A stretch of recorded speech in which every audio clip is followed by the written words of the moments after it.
धर्मदास की विनती।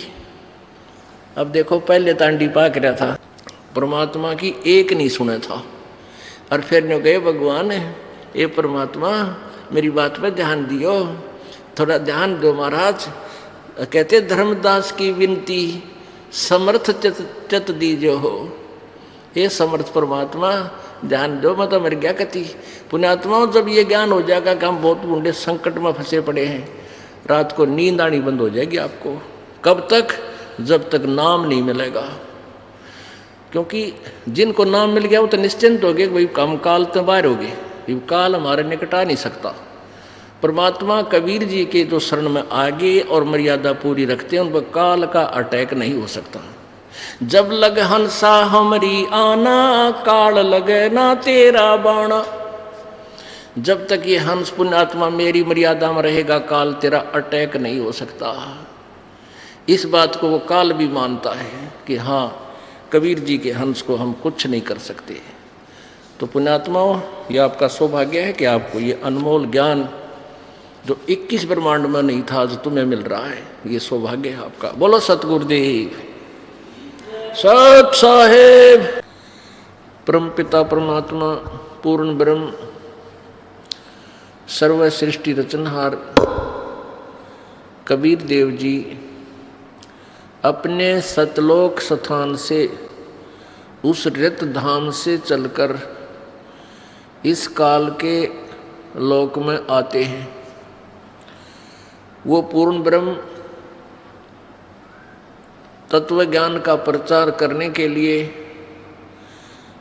अपना ही दूसरा रूप धारण करते हैं। एक हल्के तेज पुंज का रूप बना के वो परमात्मा यहाँ समय समय पर प्रकट होते रहते हैं। वो अपना नामांतर और रूपांतर भी करते रहते हैं, क्योंकि ये काल भगवान जिसको ब्रह्म बोलते हैं, ज्योति निरंजन भी कहते हैं, जो ब्रह्मा विष्णु महेश जी के पूज्य पिताजी हैं, इसको श्राप लगा हुआ है 1 लाख मानव शरीरधारी प्राणियों के सूक्ष्म शरीर से गंध निकाल कर खाने का। हमारा ये ऊपर जो शरीर है, ये तो ऐसा समझो जैसे बादाम के ऊपर छिलका, और अंदर एक सूक्ष्म शरीर है जैसे गिरी। ये समझो कि गिरी के उस गिरी में भी कोई और बीज हो,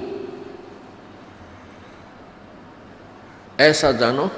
तो ऐसे इस शरीर के अंदर ये सूक्ष्म शरीर है, और सूक्ष्म शरीर के अंदर ये जीव रहता है, और सूक्ष्म शरीर के ऊपर एक सूक्ष्म वासनाएं लिप्त हो जाती हैं। जैसे ये प्राणी पूरे जीवन में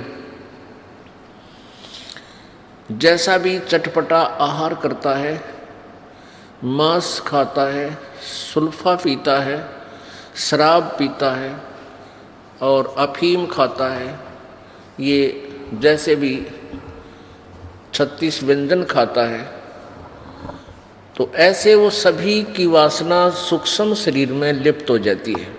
और जैसे आहार हम करते हैं इसका, इससे हमारा स्थूल शरीर स्वस्थ रहता है, ये कार्य करने योग्य रहता है, और उसके अंदर से और सूक्ष्म जो वासना होती है वो सूक्ष्म शरीर में ही जाकर लिप्त हो जाती है। फिर ये काल भगवान 1 लाख मानव शरीरधारी प्राणियों को 21वें ब्रह्मांड में बनी हुई तपतशिला पर, तपतशिला एक बहुत सुनियोजित ऑटोमेटिक गर्म रहने वाली एक पत्थर की टुकड़ी है। जैसे तई होती है, तवी, एक बड़ी तई होती है, उसको उल्टा रख के और रोटियां बनाते हैं, उसको समझो सुल्टा कर ले ऐसे।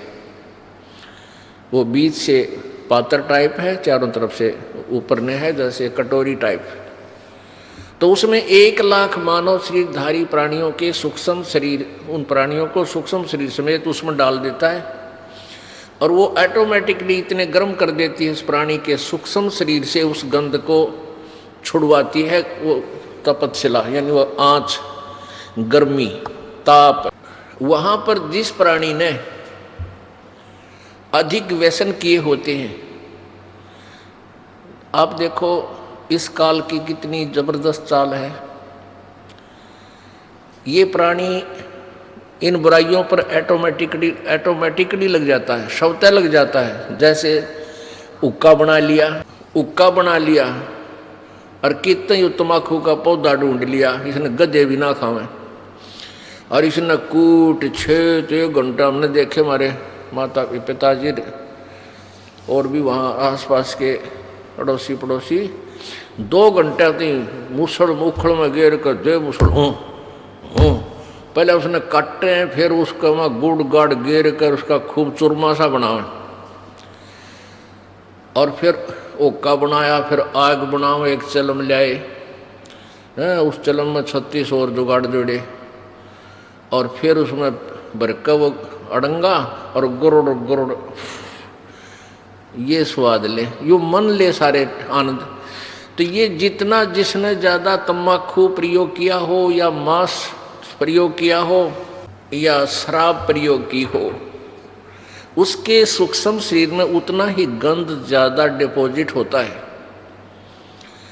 और फिर वो तपतशिला पर जब डाला जाता है तो वो बहुत समय तक उसमें उसको अधिक समय तक तपतशिला पर भूना जाता है, क्योंकि उसमें गंध घना है, माल घना है उस काल का, तो उसको काफ़ी देर तक वहाँ तड़फाया जाता है, बहुत बुरी तरह उसमें से सारा गंध निकल ले, तब उसको उसने ऐसा सिस्टम बना रखा है कि वो प्राणी उसी समय वहाँ से छूटेगा जब उसका सारा गंध छूट लेगा। और जिन्होंने वैसे स्वाभाविक कोई व्यसन कम किए हैं, उनका तपतशिला से पीछा जल्दी छूट जाता है, फिर आकर योनि दूसरी धारण करनी ही पड़ती है कर्म अनुसार। तो ऐसे इस काल ने जुगाड़ जोड़ रखे। जो प्राणी परमात्मा कबीर जी की शरण में आ जाते हैं वो फिर तपतशिला पर नहीं जाते, उनका अकाउंट ये धर्मराज इस काल का जो चीफ जस्टिस है ये धर्मराय नहीं लेता।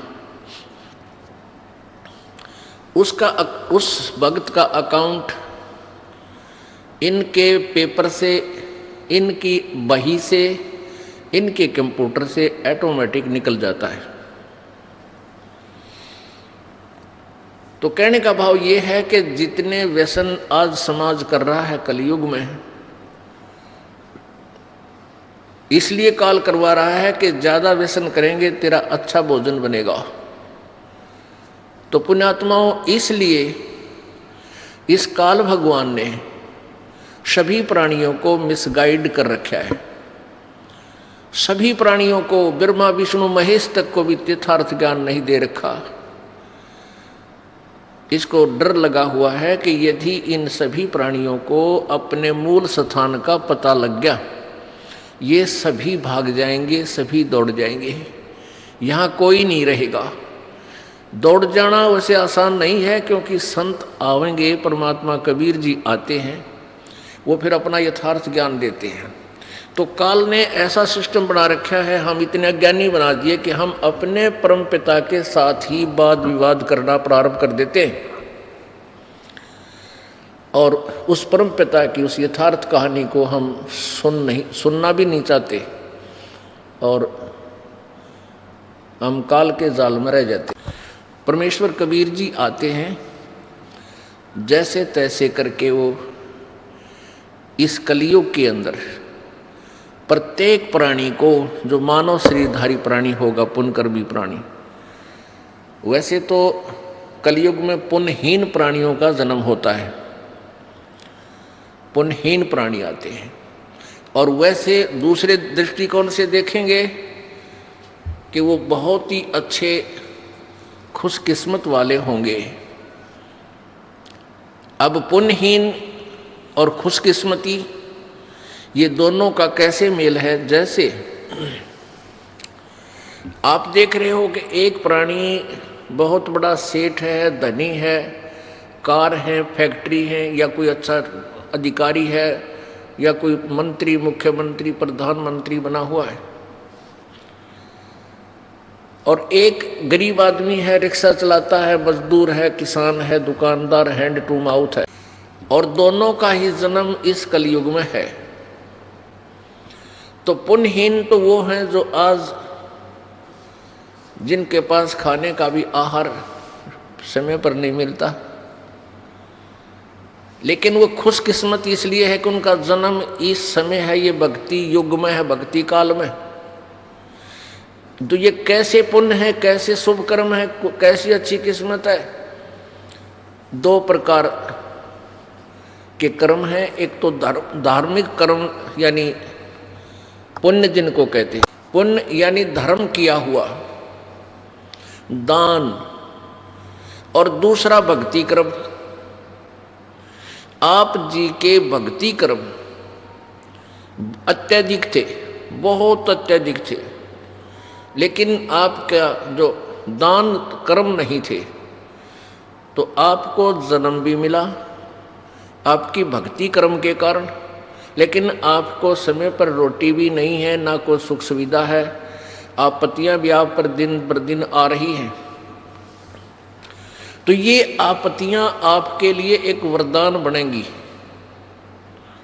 ये लीला मालिक की है, आप नहीं समझ सकते। और दास आपको अगर सीधा सा उदाहरण बताना चाहेगा तो आप ना समझ कर बल्कि दुख मान जाओगे। इसलिए बहुत समय में जाकर के आपको वो सच्चाई से परिचित करा जाएगा, तो आपके ऊपर ये वरदान बनेगा।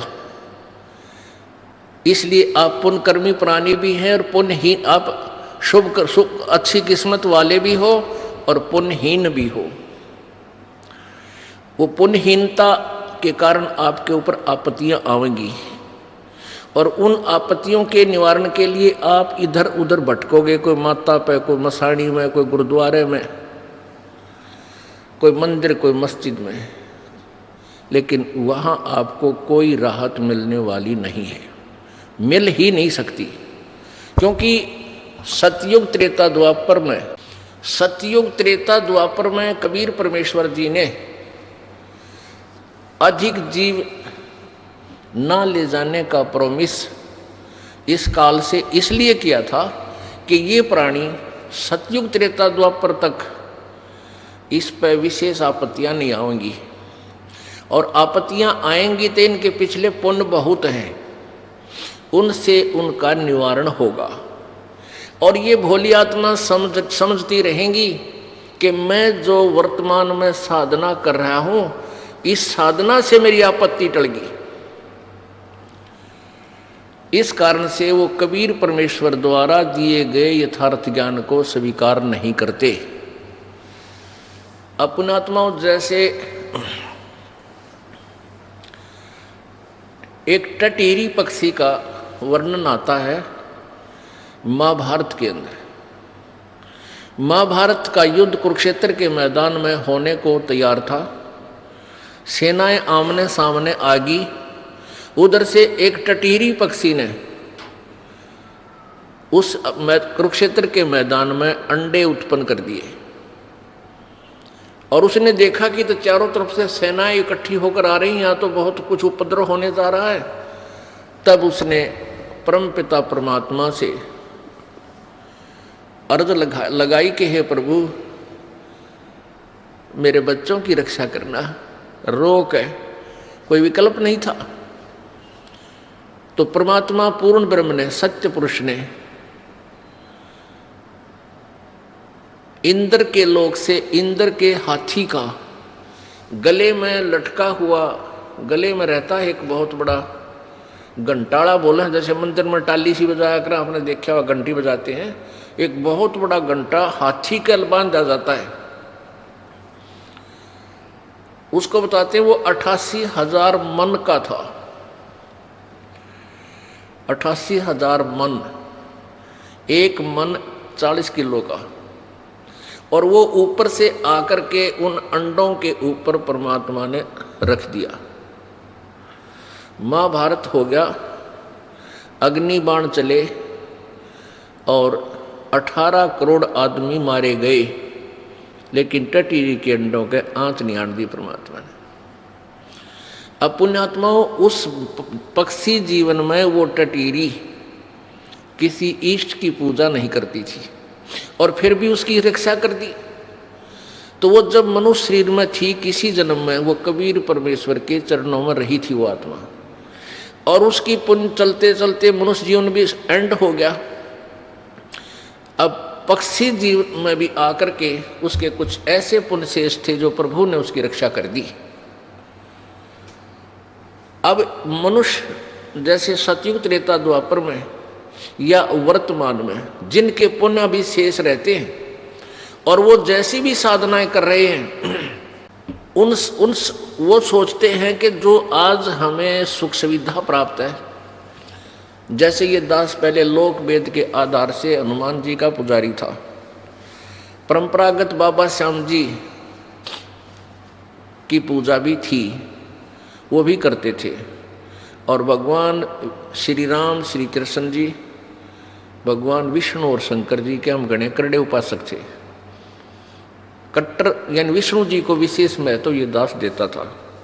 गीता जी का नित्य पाठ किया करता था। तो हम हमारे जैसे भी हमें कोई सुविधा हुई, जैसे हम क्लास में पास, स्कूल विद्यालय में पास होते थे, तो हमारा क्रेडिट हमारे भगवान श्री कृष्ण विष्णु जी में, दादा श्याम जी में, हनुमान जी में जाता था। फिर नौकरी प्राप्त हुई तो उसका क्रेडिट भी हमारे इन्हीं इष्ट को जाता था।